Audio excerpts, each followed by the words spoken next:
Jonas 1,15. Jonas capítulo 1, verso de número 15. Levantaram Jonas e o lançaram ao mar, e cessou o mar da sua fúria. Preste atenção, um barco está para afundar,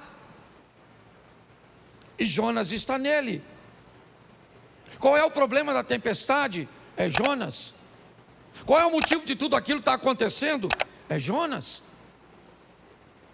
Por que Jonas está ali? Porque o capitão do navio está ganhando dinheiro com Jonas. Jonas está ali porque comprou uma passagem. Jonas está ali porque tinha uma grana para comprar uma passagem para entrar nesse barco. Mas ele é um desobediente, está certo? Mas ele está trazendo dinheiro. Mas eu não sei quem ele é, tudo bem, não quero saber. Ele está trazendo uma grana, ele está trazendo uma lucratividade, e pautado nessa lucratividade, eu não sou capaz de selecionar quem entra na minha vida. Deixa eu fazer uma pergunta para você: quanto custa para entrar na sua casa? Quanto custa para entrar na sua família? Quanto custa? Qual é o preço de um ingresso da sua intimidade? Pare e pense. Por causa da entrada de Jonas, o capitão do navio, que não é profeta, ele não desobedeceu a Deus, não. Ele cometeu algum pecado quando vendeu o ingresso do barco dele para o Jonas? Sim ou não? Claro que não. Mas não interessa. Tem alguém dentro da vida dele, tem alguém dentro do barco dele que está trazendo aquela tempestade. É só uma questão de tempo até ele afundar. Você sabe o que ele faz, o capitão do navio? Ele pega toda a carga e joga fora. Ele precisava perder a carga? Não, o problema era a carga. O problema era Jonas. Mas ele perde a carga, porque pessoas perdem aquilo que não precisava perder, quando não querem tirar o que precisa ser retirado. Você não quer tirar esse comportamento? Então tá bom, perde o casamento, perde a intimidade, perde a paz. Mas sabe por que Jonas saiu do barco? Porque o capitão procurou. O capitão está procurando, me parece, alguma coisa para jogar fora. O que ele quer é aliviar o barco, já perdeu a carga, é verdade, mas a tempestade continua. Então ele vai no porão, ele desce no porão do navio. Eu já falei isso aqui. Ele desce no porão do navio, e lá no escuro do porão, deitado num lugar, está o Jonas. Porque aquilo que às vezes vai te levar para o fundo não está na luz no convés, está no porão, escondido, quietinho. O que ele está estabelecendo em você, um comportamento, uma postura comportamental que destrói seus relacionamentos, que impede você de ter relacionamentos sadios. Mas quando ele procura, a Bíblia diz: aquele que pede recebe, aquele que busca acha. Então ele não está buscando, ele achou, pegou o Jonas, levou o Jonas no convés, o interrogou, e Jonas disse: não era para eu estar aqui, era para eu estar onde? Em Nínive, cumprindo a minha missão. Mas eu desci a Jope, peguei, certo? Comprei um ingresso, uma passagem, entrei no seu barco para ir para Tarsis, para a Espanha. E agora? A tempestade está lá, Jonas diz que ele é o culpado. Mas e agora? O texto diz que o capitão está com medo de jogar Jonas fora. Quem é esse cara? Não é quem ele é a missão que ele precisa executar. Não tem a ver com ele, é com o propósito de Deus na vida dele.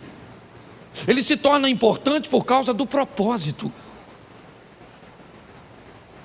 E aquele homem olha e diz: eu não vou remover esse cara do meu barco, eu estou com medo de jogar esse cara fora. Eu jogo esse cara fora e, não quer jogar? Então tá bom. Eu sei o que é isso muito bem. Eu trabalhei 12 anos numa empresa, foi lá que meus filhos nasceram, lá eu me casei. Eu não tinha um carro, eu usava o carro da empresa. Tudo girava em torno daquele lugar. Eu não sabia viver, não havia nenhum outro ecossistema que eu conseguia enxergar sabe, para me prover de um futuro. Não tinha. Não havia possibilidade, eu não conseguia enxergar. Eu sei hoje que existia, tanto existia que eu estou onde eu estou, mas na época eu não via. Eu estava totalmente apegado, e Deus usando todas as estratégias para me remover. Ele me tirou com mão forte de um lugar que eu não queria sair.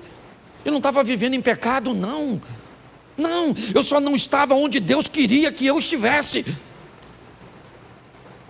Mas aqui eu não quero falar de Jonas, eu quero falar do capitão.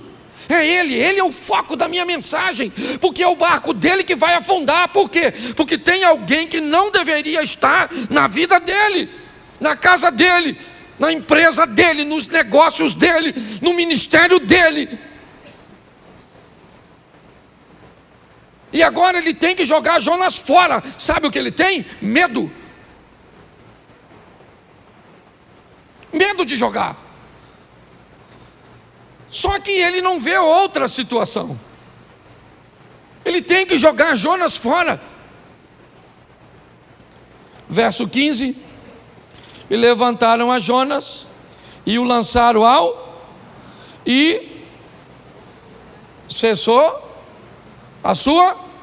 Aí ele foi lá, mergulhou no mar, pegou a carga toda, trouxe de volta para o navio e seguiu direitinho. Sim ou não? Não. Precisava ter perdido a carga se tivesse jogado Jonas? Sim ou não? Mas perdeu a carga porque não achou o Jonas. Então fala para quem está do seu lado: acha o Jonas.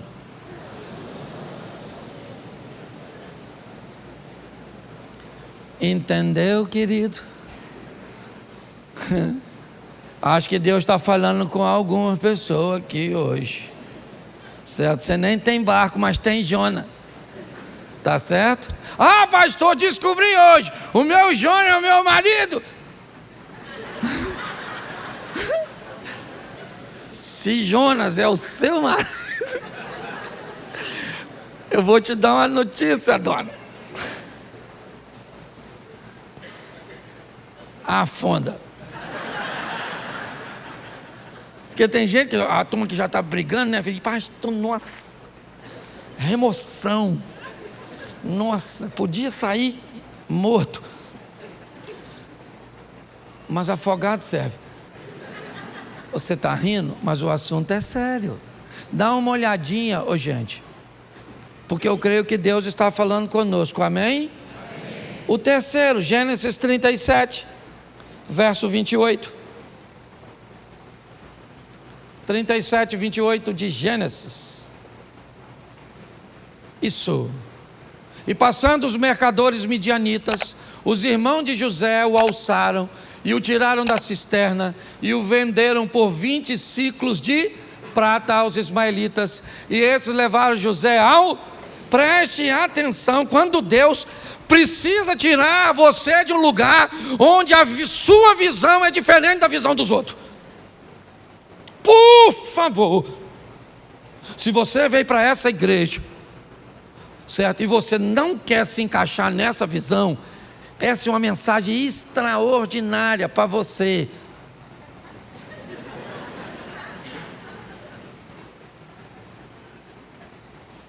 O José é um cara que ele vê o mundo, as coisas, ele aspira, seu comportamento é diferente de seus irmãos.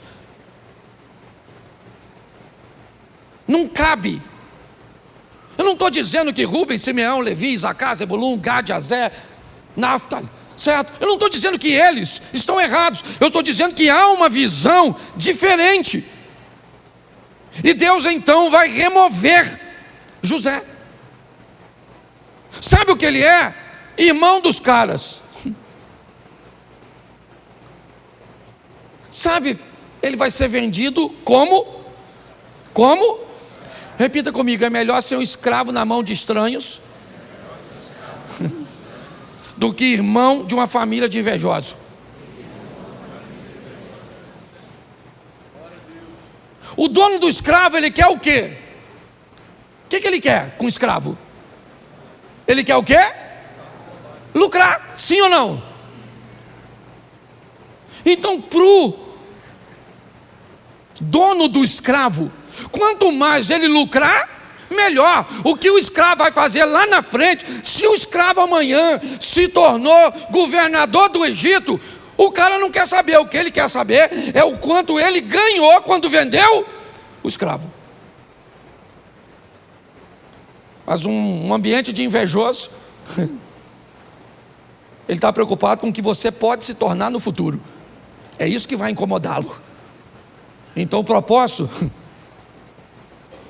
enquanto o dono do escravo não se preocupa com o escravo amanhã, desde que tenha ganho com ele, o invejoso não, ele se preocupa totalmente com o amanhã, com aquilo que você pode se tornar. Porque na verdade, na maioria das vezes, todo mundo quer ver você bem, desde que não seja melhor do que ele. Na maioria das vezes é assim que funciona. José precisa ser removido daquele lugar. Não cabe ali. Mas pastor, fique tranquilo. Essa é uma questão de família, e uma família bem organizadinha. Não esqueça que esse cara, ele é bisneto de Abraão, sim ou não? Isso.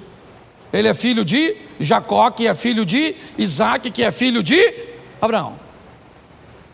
Essa é uma história sensacional no que diz respeito à família. Por quê? Porque José é vendido pelos irmãos aos ismaelitas e vai para o Egito, como nós lemos o texto. No Egito, então, ele se torna governador, e depois de anos, seus irmãos vêm morar numa terra que ele conquistou para seus irmãos.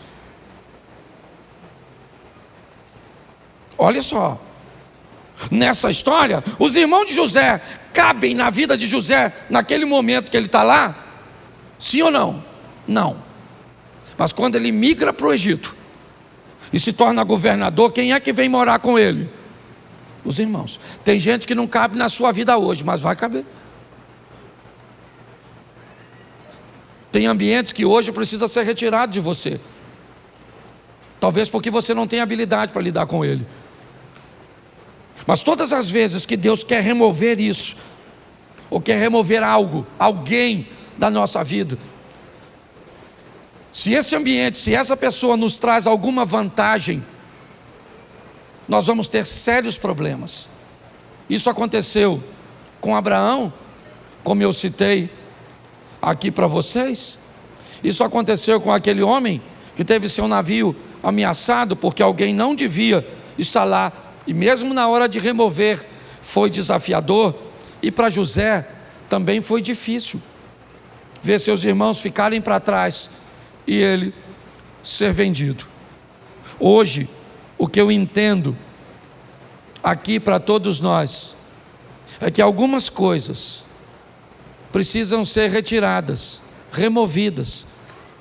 Essa palavra veio a mim quando eu ouvi aquela ministração na Slavec, onde aquela ideia de graça que me trouxe até aqui foi ampliada, não diminuída, ampliada. É uma nova fase. É importante que nós venhamos a respeitar o tempo da mudança. É um grande desafio para nós. Eu não sei se você sabe, mas a história de Abraão começa com 75 anos de idade. Isaac nasce, Abraão tem 100 anos. Foram 25 anos depois. Ele teve que vivenciar tudo aquilo. Talvez por isso ele seja chamado o pai da fé.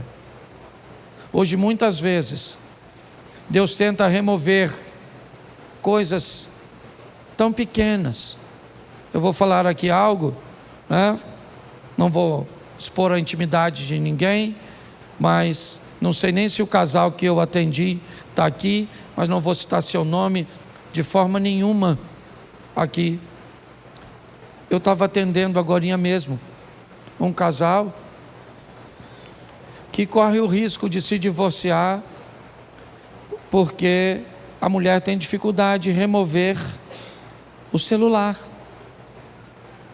de remover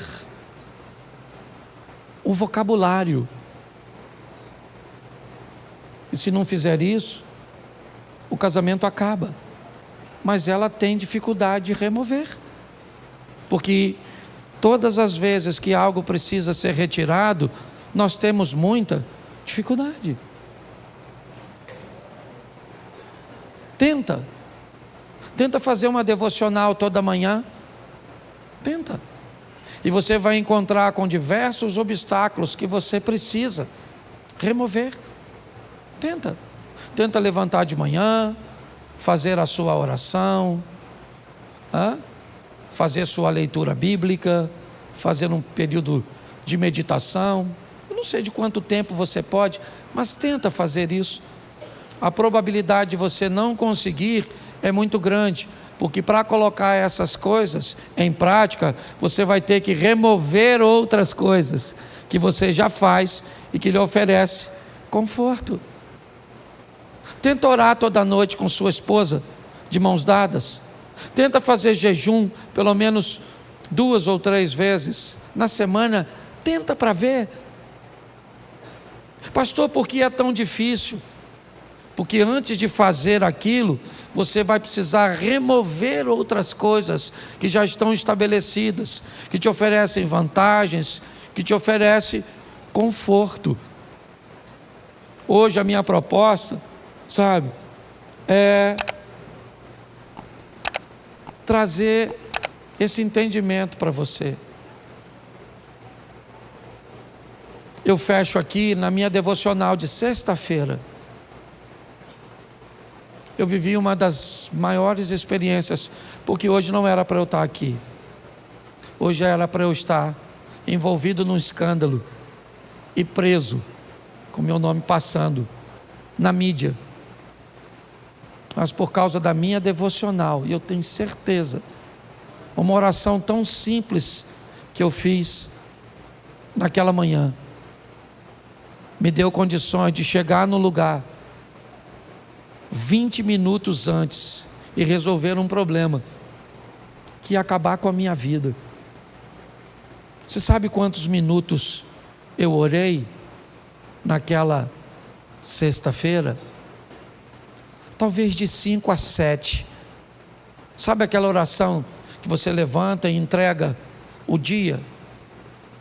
Senhor, toma esse dia, toma isso, toma aquilo, oro para o fulano, para o ciclano, aquela coisa. Então eu vou falar uma coisa para vocês. Para ter bons hábitos, nós vamos ter que remover os ruins. E se você achar que não consegue fazer isso, vai continuar com os ruins mesmos.